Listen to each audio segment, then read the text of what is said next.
Hello बच्चों। तो चलिए आज हम लोग जो है फिजिक्स में एक नई चीज़ों को पढ़ेंगे, सेलों का संयोजन। ठीक है, क्या पढ़ेंगे हम लोग आज? सेलों के संयोजन के बारे में। जैसा कि आपको इससे पहले भी एक प्रकार के संयोजन के बारे में बताया गया है, लेकिन आज हम लोग पढ़ेंगे सेलों के संयोजन के बारे में। तो देखते हैं कि सेलों का संयोजन क्या होता है। चलिए क्या पढ़ना है हमें? सेलों का संयोजन।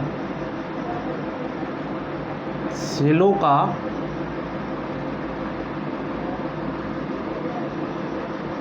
संयोजन। ये सेल होता क्या है? तो इससे पिछले क्लास में मैंने आपको सेल के बारे में थोड़ी बहुत बताया भी है। तो देखिए सेल क्या होता है, जिसे हम बैटरी कहते हैं। क्या कहते हैं? बैटरी कहते हैं। जब एक बैटरी को दूसरे बैटरी से जोड़ते हैं, ठीक है, और उसको जोड़ने का तरीका हमारा क्या होता है? दो प्रकार का तरीका होता है। दो प्रकार से हम बैटरी को जोड़ सकते हैं। तो आप देखते होंगे कहीं पे बैटरी किस प्रकार से जोड़ा जाता है। बहुत सारी जगह पे आपको ये चीज़ नज़र भी आता होगा। तो उसके लिए मैं बात कर रहा हूँ सेलों के संयोजन को, जो है कि सेलों का संयोजन का मतलब क्या होता है कि सामान्यतः हम कहेंगे कि सामान्यतः सेलों को दो प्रकार से जोड़ा जाता है। कितने प्रकार से? तो दो प्रकार से जोड़ा जाता है। ठीक है, जोड़ा जाता है। जो सेल होते हैं यानी कि जो बैटरी होते हैं उसे सामान्यतः दो प्रकार से जोड़ा जाता है, और इस दोनों प्रकार को हम एक एक करके स्टडी करेंगे, एक एक करके इसके बारे में जानेंगे। तो सबसे पहला हमारा कौन होता है?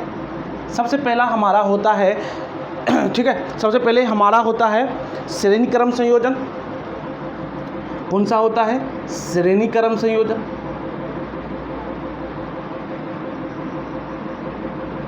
और दूसरा हमारा होता है समांतर क्रम संयोजन। दूसरा हमारा होता है समांतर क्रम संयोजन। ठीक है, समांतर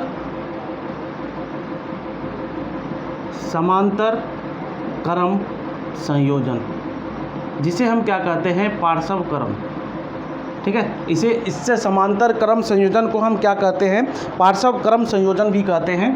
पार्श्व, ठीक है, पार्श्व क्रम संयोजन। तो जो आपका बैटरी होता है यानी कि जो आपका सेल होता है उसे दो क्रम में जोड़ा जाता है, एक श्रेणी क्रम संयोजन और एक समांतर क्रम संयोजन। ठीक है बच्चों, तो ये आपका दो बेसिक चीज़ें हैं जो हमें क्या करना है? ड्राइव करना है। और इससे पहले भी मैंने आपको बताया है, आगे जो है इससे पहले वाले लगभग 5-6 क्लास पहले, वहाँ पे हमारा यहाँ सेल नहीं था, कुछ दूसरा चीज़ था। ठीक है, उसी से रिगार्डिंग ये भी है। वहाँ पे हमारा क्या था? प्रतिरोध था, और यहाँ पे क्या आ रहा है? सेल आ रहा है। वहाँ पे हम लोग प्रतिरोध को जोड़े थे, यहाँ पे हम लोग क्या जोड़ रहे हैं? सेल को जोड़ रहे हैं। ठीक है, तो सबसे पहले मैं बात करता हूँ श्रेणी क्रम संयोजन की। किस चीज़ की? श्रेणी क्रम संयोजन की। इससे पहले हम लोगों ने पढ़ा है V+IR। ठीक है, V+IR ये हमने आपको पढ़ाया है। E ये बिगड़ा हुआ E है, थोड़ा सा इस तरह से E लिखा जाता है। तो E V+IR। V हमारा क्या है? विभवांतर है। I हमारा क्या है? करंट है। R हमारा क्या है? रेजिस्टेंस है। और ये हमारा क्या है? विद्युत वाहक बल है। ठीक है, तो अब जो है सबसे पहले हम बात करेंगे श्रेणी क्रम संयोजन की। किसकी? श्रेणी क्रम संयोजन की। तो चलिए श्रेणी क्रम संयोजन क्या होता है इसको देखते हैं। श्रेणी क्रम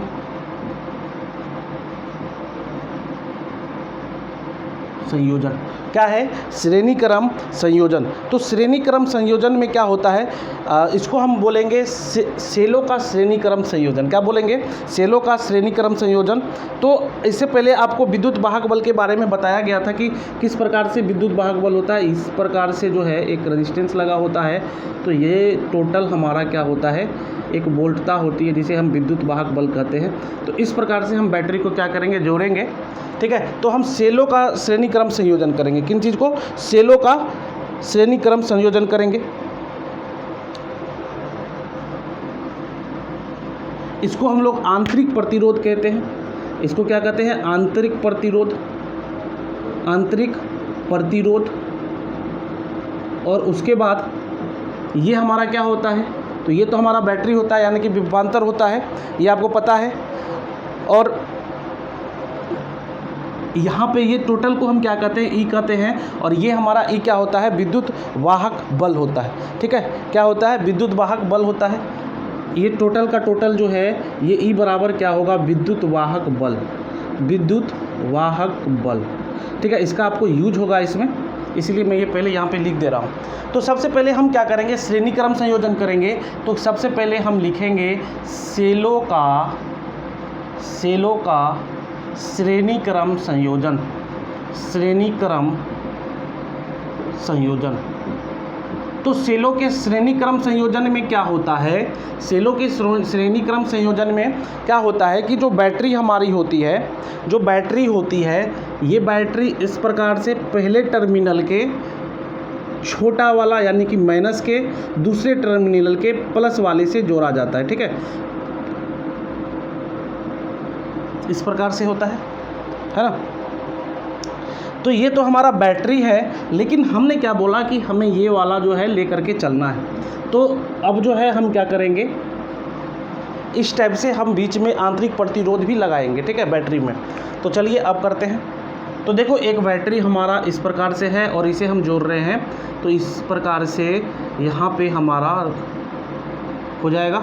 ठीक है, यहाँ पे हमारा क्या हो जाएगा, रेजिस्टेंस हो जाएगा, और रेजिस्टेंस के बाद फिर ये हमारा बड़ा वाला होगा, फिर छोटा वाला, फिर जो है रेजिस्टेंस होगा, फिर क्या होगा, ये बड़ा वाला होगा, और फिर छोटा वाला होगा, फिर ये हमारा रेजिस्टेंस होगा, फिर ये हमारा क्या होगा, बड़ा वाला होगा, और फिर छोटा वाला होगा, और फिर इस प्रकार से आपका ये रेगुलर जो है जोड़ा हुआ रहेगा। ठीक है, लेकिन हमें क्या करना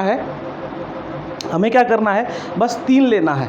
ठीक है ना, R1 R2 R3, यानी कि टोटल हमें 3 ही लेकर के चलना है ना, हमें टोटल 3 ही लेकर के चलना है इस प्रकार से। ठीक है, तो हमने क्या किया, सेलों के श्रेणी क्रम संयोजन में हमने क्या किया कि सभी जो बैटरी है उसको आपस में हम लोगों ने जोड़ दिया। ठीक है, सभी जो बैटरी है उसको आपस में हमने जोड़ दिया, और उसकी बैटरी में कुछ आंतरिक प्रतिरोध होगा। पिछली क्लास में मैंने आपको बताया था बैटरी में क्या होता है, आंतरिक प्रतिरोध होता है, और यानी कोई रिएक्शन होता है, उसके कारण क्या होता है, आंतरिक प्रतिरोध होता है। जितना हम वोल्टेज भेजते हैं उतना हमारे बल्ब के पास नहीं पहुंचता है। तो वही चीज़ हमने यहाँ पर भी किया है, आंतरिक प्रतिरोध यहाँ पर भी लगाया है सभी में। ठीक है, क्लियर है। अब देखिए ये हमारा क्या है, प्लस है, ये माइनस है, ये प्लस है, ये माइनस है, ये प्लस है, ये माइनस है। यानी कि बैटरी के फर्स्ट बैटरी के माइनस वाले टर्मिनल को बैटरी के सेकेंड बैटरी के प्लस वाले टर्मिनल से जोड़ते हैं, फिर सेकेंड टर्मिनल के माइनस वाले टर्मिनल को थर्ड बैटरी के प्लस वाले टर्मिनल से जोड़ते हैं। इस प्रकार से हम सेलों को क्या करते हैं, श्रेणी क्रम में जोड़ देते हैं। ठीक है, अब देखिए यदि हम इसकी बात करें तो ये हमारा R1 हो जाएगा, ये R2 हो जाएगा, और ये क्या हो जाएगा, R3 हो जाएगा। ठीक है, उसके बाद बात करते हैं हम किसकी, तो इसकी। देखिए इसमें कितना है, ये जो है ऐसा कितना पार्ट है, 3 पार्ट है ना, 3 पार्ट है। जो विद्युत वाहक बल है वे आपके कितने होंगे, 3 होंगे। तो इसमें हम क्या लिखेंगे, E1 E2 और E3। ठीक, थोड़ा सा इसको ऐसे कर देना, E1 E2 E3। ठीक है, अब जब हम इसमें करंट देंगे तो आपको मालूम है कि जब हमारा रास्ता सीधा होगा तो करंट कहीं भी नहीं बदलता है। तो यदि हम इसमें करंट I दें, ठीक है, इसमें हम क्या करेंगे, करंट जब I भेजेंगे, ठीक है, करंट जब I भेजेंगे तो इसमें क्या होगा, तो जब करंट I भेजेंगे तो हमारा सभी जगह पे जो करंट होगा वे क्या होगा, सामान्य होगा। ठीक है, यहाँ पे I1, यहाँ पे हम I करंट भेज रहे हैं, तो इसमें भी आकर के ये क्या हो जाएगा, यहाँ पे भी I करंट होगा, और यहाँ पर भी आकर के I करंट होगा, और फाइनली जो एग्जिस्ट करेगा वह भी करंट क्या होगा, I होगा, है ना। हम जो करंट भेज रहे हैं, I करंट भेज रहे हैं, तो सभी जगह सभी बैटरी के सेल में जाकर के करंट हमारा कितना होगा, I ही होगा, है ना। यहाँ पे हम I भेज रहे हैं तो आउटपुट भी हमारा कितना होगा, I ही होगा। क्योंकि हमारी जो धारा प्रवाह हो रही है उसका जो रास्ता है सिर्फ और सिर्फ एक ही रास्ता है। ठीक है, इसीलिए ये सभी का सभी क्या हो जाएगा, I हो जाएगा। अब जो है इसके लिए ये सारा चीज़ हो गया बच्चों। अब हम बात करते हैं बैटरी को जो हम जोड़ रहे हैं, तो ये हमारा क्या हो जाएगा, पॉइंट A, और यहाँ पे पॉइंट B होगा। ठीक है, अब देखिए यहाँ पे पॉइंट C हो जाएगा, और यहाँ पे पॉइंट क्या हो जाएगा, D हो जाएगा। यानी कि इस दोनों इस बैटरी के इस सेल को, पहले वाले को हम दूसरे से जोड़ रहे हैं, है ना, दूसरे से जोड़ रहे हैं, दूसरे वाले को हम क्या कर रहे हैं, तीसरे से जोड़ रहे हैं। इस प्रकार से क्या कर रहे हैं, जोड़ रहे हैं। तो जहाँ जहाँ पे हम जोड़ रहे हैं तो ये हमारा अलग अलग क्या है, बैटरी है। आप एक तरह से देख सकते हो, पहले वाले टर्मिनल ए से बी तक हमारा कितना R1 आ रहा है, B से C तक क्या आ रहा है, R2 आ रहा है, C से D तक क्या आ रहा है, R3 आ रहा है। ठीक है, हमने तीन बैटरी को जोड़ा तो उसका जो पॉइंट होगा, कितना पॉइंट होगा, 4 पॉइंट होगा। अब हम क्या करेंगे, इसके अकॉर्डिंग एक तुल्य परिपथ बनाएंगे। ठीक है, इसके अकॉर्डिंग हम क्या करेंगे, एक तुल्य परिपथ बनाएंगे। तो ये तो हमारा हो गया कि एक हमारा बैटरी है जो क्या है, श्रेणी क्रम में जोड़ा गया है। अब जो बैटरी श्रेणी क्रम में जोड़ा गया है तो उतने ही पावर का एक हम अलग परिपथ बनाएंगे। ठीक है, और वहाँ से हम क्या करेंगे, डेरिवेशन करेंगे, एक फॉर्मूले को निकालेंगे। तो इससे पहले वाले में जब हम प्रतिरोध का जो समांतर क्रम और श्रेणी क्रम संयोजन कर रहे थे तो वहाँ पे भी ये चीज़ें हो रही थी। तो हम क्या करेंगे, एक तुल्य परिपथ बनाएंगे। ठीक है, तुल्य परिपथ। तो तुल्य परिपथ कहने का मतलब कि इस सभी को हम एक कर देंगे, यानी कि एक बैटरी बना देंगे। तो जब एक बैटरी बना देंगे तो उस केस में हमारा क्या होगा, ये कुछ इस प्रकार से बन जाएगा। ठीक है, इस प्रकार से हमारा क्या होगा, बन जाएगा। तो ए पॉइंट से डी पॉइंट तक हमने शॉर्ट कर दिया, तो ए पॉइंट से ये हमारा क्या हो गया, डी पॉइंट हो गया। अब ये वाला देखिए, इसमें हम क्या करंट जो भेजेंगे तो क्या करंट हमारा कितना होगा, जो करंट हमारा होगा, ये करंट कितना होगा, करंट तो हमारा आई ही रहेगा ना, क्योंकि करंट दोनों केस में हमारा क्या था, बराबर था, आई ही रहेगा। और ये हमारा क्या हो जाएगा, ई तुल्य हो जाएगा। ठीक है, ये हमारा क्या हो जाएगा, तुल्य हो जाएगा। जैसे यहाँ पे E1 E2 E3 था तो ये हमारा ई तुल्य हो जाएगा। ठीक है, तो ये हमारा क्या हो गया, तुल्य परिपथ हो गया। अब हम क्या करेंगे, तो देखो बच्चों, तुल्य परिपथ क्या होता है, ये चीज़ आपको तो मालूम होना चाहिए कि इन सभी को शॉर्ट करके हमने क्या किया, ये जितना था उसको शॉर्ट कर दिए, सब इनको सबको जोड़ दिए, सभी रेजिस्टेंस को जोड़ के एक रेजिस्टेंस हमने बना दिया। इन सभी को जोड़ करके हमने क्या किया, एक ईतुल्य बना दिया, E1 E2 E3 को जोड़ के ईतुल्य बना दिया। करंट हमारा वही है, करंट हमारा नहीं बदलेगा, क्योंकि करंट हम जितना भेज रहे हैं कहीं भी चेंज नहीं हो रहा है। ठीक है, तो अब जो है हम प्रथम सेल, द्वितीय सेल और तृतीय सेल, यानी कि सभी सेलों को लेंगे। सबसे पहले हम बात करते हैं प्रथम सेल की। ठीक है, प्रथम सेल में क्या होगा तो देखते हैं, हम बात करते हैं प्रथम सेल से। तो प्रथम सेल में देखो, ये ए पॉइंट से बी पॉइंट तक, ठीक है, ए पॉइंट से बी पॉइंट तक। अब हम यहाँ पे क्या निकालेंगे, यदि E बराबर होता है V प्लस आई आर, तो V बराबर क्या हो जाएगा, आई आर माइनस ई। ठीक है, इस तरह से हो जाएगा, आई आर माइनस ये। ठीक है, एक मिनट, V बराबर हो जाएगा माइनस आई आर। ठीक है, तो हमें क्या करना है, सभी सेल से भी निकालना है। क्या निकालना है, भी निकालना है। तो सबसे पहले हम क्या निकालेंगे, प्रथम सेल से VAB निकालेंगे।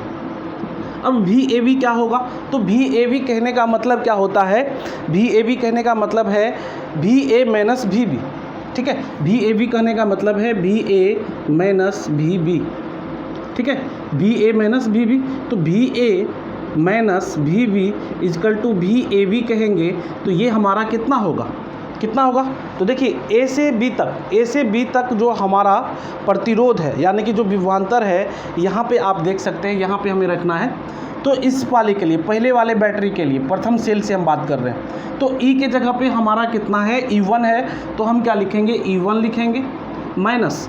अब I के जगह पे क्या है, तो करंट तो I ही है, और R के जगह पे क्या है, R1 है, तो R1 लिखेंगे। तो ये हमारा प्रथम सेल हो गया। अब हम बात करते हैं द्वितीय सेल की।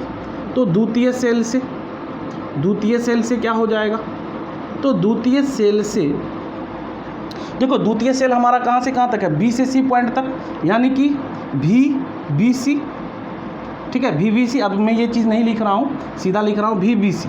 तो VBC हमारा क्या हो जाएगा, तो VBC जो है इसको हम कह सकते हैं VB minus VC is equal to, तो क्या होगा, यहाँ से लेकर के यहाँ तक पॉइंट तक, आप देखो यहाँ पे क्या है, E12 है, यानी कि E2 है, उसके बाद माइनस आई R2 हो जाएगा। अब हम बात करते हैं तृतीय सेल की। तृतीय सेल से।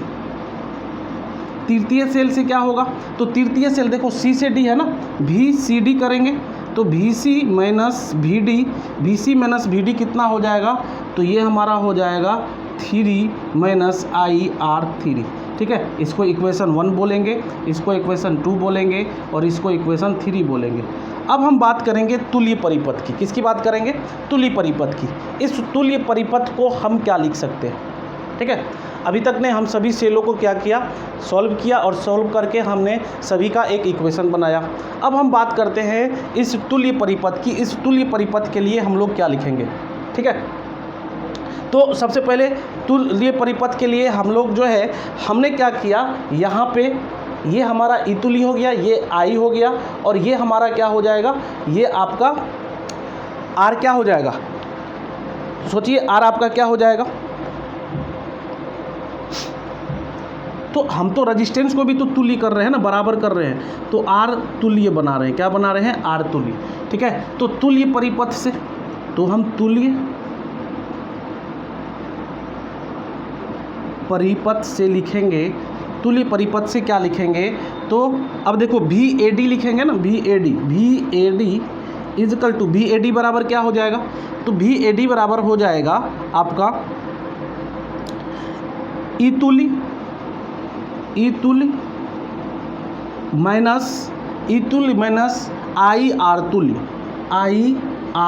तुल्य। ठीक है, ये हमारा इक्वेशन नंबर 4। अब हमने क्या किया कि इक्वेशन जो है टोटल इक्वेशन हमने बनाया 1 2 3 4। ठीक है, अब हम क्या करेंगे कि ये जो भी ए डी है ये किसके बराबर है, भी ए डी हमारा किसके बराबर है, तो इसके लिए हम क्या करेंगे, सभी को जोड़ेंगे, समीकरण 1 को, समीकरण 2 को, समीकरण 3 को। अब इसी का काम हमें है नहीं, इसीलिए इसे हम हटा देते हैं। ठीक है, तो देखो बच्चों क्या होगा,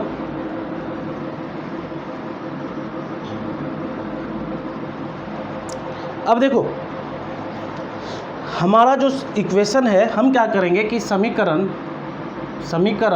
1 प्लस 2 प्लस 3 करेंगे, समीकरण 1 प्लस 2 प्लस 3 करेंगे। इन तीनों को यदि जोड़ेंगे तो क्या हो जाएगा, तीनों को जोड़ने पे तो देखो भी ए माइनस भी बी प्लस भी बी माइनस भी सी प्लस भी सी माइनस भी डी, सभी को हम जोड़ रहे हैं तो इतना आ रहा है इजकल टू। अब इस वाले पार्ट को भी जोड़ेंगे ना तो minus I R 1 plus 2 minus I R 2 plus E 3, यहाँ पे लिखते हैं plus E 3 minus I R 3। ठीक है, ये हमारा हो जाएगा। अब देखिए यहाँ से हमने इनको लिखा और इसको लिखा। ठीक है, इक्वेशन को हमने इधर वाले RHS को भी जो है RHS की तरफ जोड़ा, LHS को जो है हमने LHS की तरफ जोड़ दिया। अब देखिए यहाँ से VB कैंसिल हो जाएगा, BC कैंसिल हो जाएगा, तो फाइनली ये VA माइनस VD हो जाएगा, VA माइनस VD हो जाएगा। और VA माइनस VD कौन होगा, तो ये आपका होगा VA माइनस VD, यानी कि तुल्य, यानी कि माइनस IR, ये चीज़ होता है। अब देखिए VA माइनस VD है तो यहाँ पे हम कह सकते हैं, क्या कह सकते हैं, E1 plus E2 plus E3। ठीक है, और क्या है हमारा माइनस है तो माइनस कॉमन लेंगे तो IR1 plus IR2 plus IR3। ठीक है, ये चीज़ हो जाएगा। प्लस वाले को एक तरफ हमने लिखा और माइनस को करके इन सभी को जो है एक तरफ हमने लिखा, तो कुछ यूँ निकल के आया। अब बच्चों E1 E2 E3 plus minus ये सारा चीज़ है। अब इसको हम क्या करेंगे, इक्वेशन नंबर 5 बोलेंगे। ठीक है, इक्वेशन नंबर 5 बोलने से पहले हम क्या करेंगे, एक काम और करते हैं, तो VA minus VD is equal to E1 plus E2 plus E3 minus, अब देखिए यहाँ पे हमारा I कॉमन हो जाएगा तो क्या हो जाएगा R1 plus R2 plus R3। ठीक है, R1 plus R2 plus R3।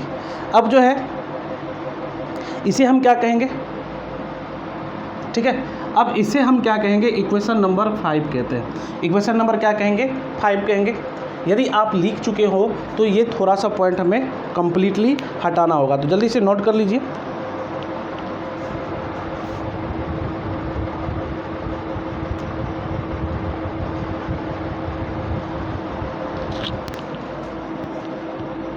ठीक है बच्चों।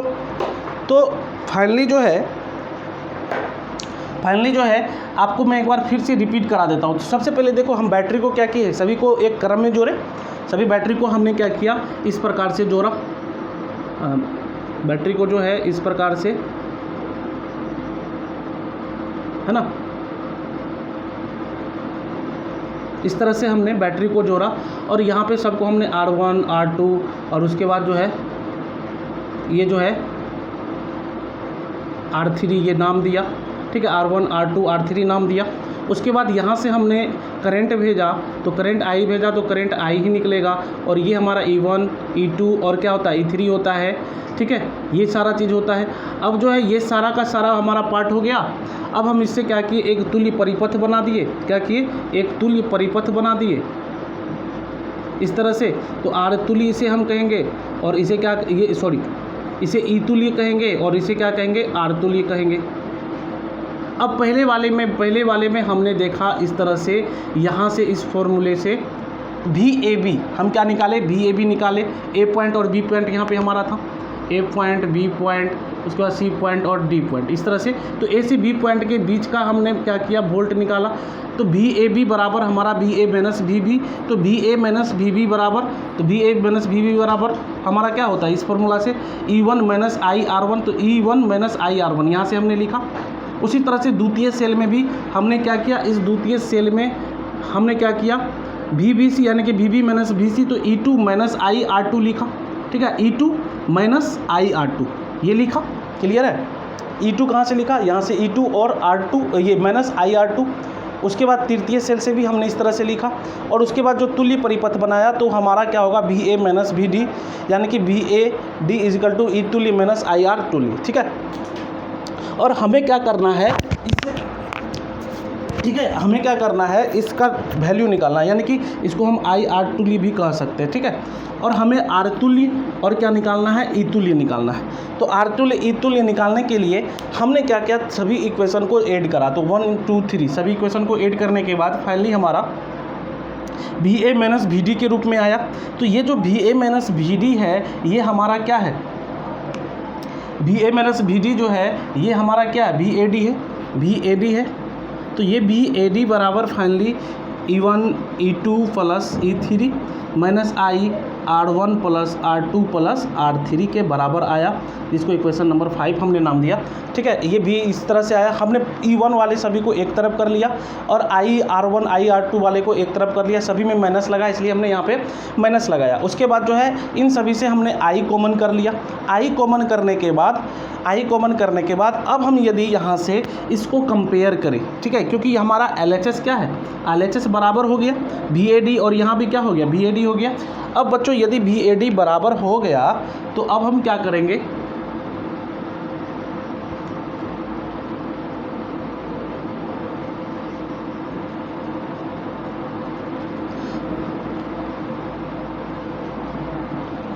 ठीक है, ये हमारा बराबर हो गया, VAD बराबर हो गया ना।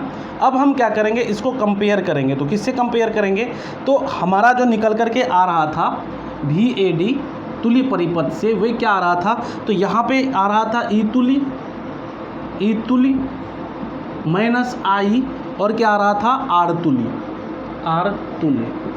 तो अब हम इस इक्वेशन को क्या करेंगे, इक्वेशन नंबर ये 4 था हमारा। तो इस इक्वेशन नंबर 4 को इक्वेशन नंबर 5 से कंपेयर करेंगे तो E तुल्य हमारा क्या हो जाएगा, तो E तुल्य जो है, तो हमारा ये E तुल्य, ठीक है। तो E तुल्य हमारा जो है, ये E तुल्य जो है ये कंपेयर करेंगे समीकरण 4 व 5 से, ठीक है, समीकरण 4 व 5 से।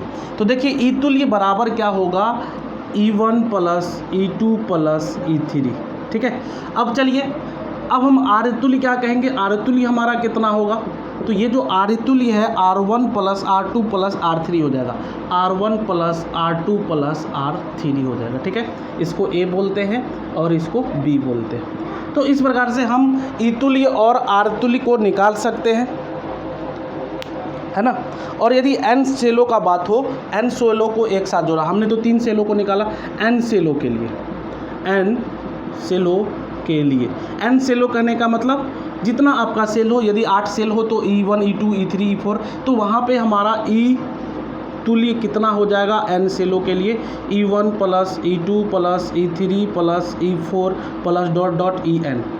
और उसके बाद R तुल्य कितना हो जाएगा, R तुल्य जो है R1 plus R2 plus R3 plus dot dot dot plus Rn हो जाएगा। ठीक है, R1 plus R2 plus R3 plus dot dot कितना हो जाएगा, Rn हो जाएगा। तो ये E तुल्य और R तुल्य हो गया। ठीक है, n सेलों के लिए, कितने सेलों के लिए, n सेलों के लिए। तो इस प्रकार से बच्चों हम क्या करते हैं, सेलों की श्रेणी क्रम के संयोजन से हम E तुल्य और R तुल्य को निकालते हैं। ठीक है, E तुल्य और क्या करते हैं, R तुल्य को निकालते हैं। तो कुछ नहीं था, बस वही था कि दोनों, जो हमारा बेसिक चीज़ क्या था कि हम जो बैटरी को जोड़ रहे थे, इस प्रकार से बैटरी को जोड़ रहे थे। ठीक है ना, तो वहाँ पे हम क्या कर रहे थे, इस प्रकार से जोड़ रहे थे। ठीक है, इस प्रकार से जो बैटरी को हम क्या कर रहे थे, जोड़ रहे थे। तो वहाँ पे हमारा R1 R2 R3 था, R1 R2 R3 था। और इसके लिए हमको यदि किसी दूसरा यानी कि E तुल्य और R तुल्य निकालना था, तो यहाँ से हमने वही चीज़ को अपनाया जो हमने रेजिस्टेंस यानी कि प्रतिरोध वाले में किया था। ठीक है, तो आपका ये फाइनली डेरिवेशन हो चुका है और इसको आपको याद रखना है ऑब्जेक्टिव के क्वेश्चन को सॉल्व करने के लिए। ठीक है, ऑब्जेक्टिव के क्वेश्चन को सॉल्व करने के लिए इन चीज़ों को याद रखना है। तो बच्चों आज का क्लास कंप्लीट होता है और अगले क्लास में हम लोग किन चीज़ों की बात करेंगे, समांतर क्रम संयोजन की। आज हमारा श्रेणी क्रम संयोजन कंप्लीट होता है और कल हम लोग समांतर क्रम संयोजन की बात करेंगे। तो बच्चों यदि आप हमारे चैनल पे नए हैं तो चैनल को सब्सक्राइब जरूर कर दें और लाइक और सब्सक्राइब करना ना भूलें, शेयर करना ना भूलें। ठीक है, तो अगले क्लास में देखेंगे समांतर क्रम संयोजन को। यदि आपको वीडियो एक बार में समझ में ना आए तो दोबारा ज़रूर देखिएगा। तो चलते हैं, गुड बाय, थैंक यू।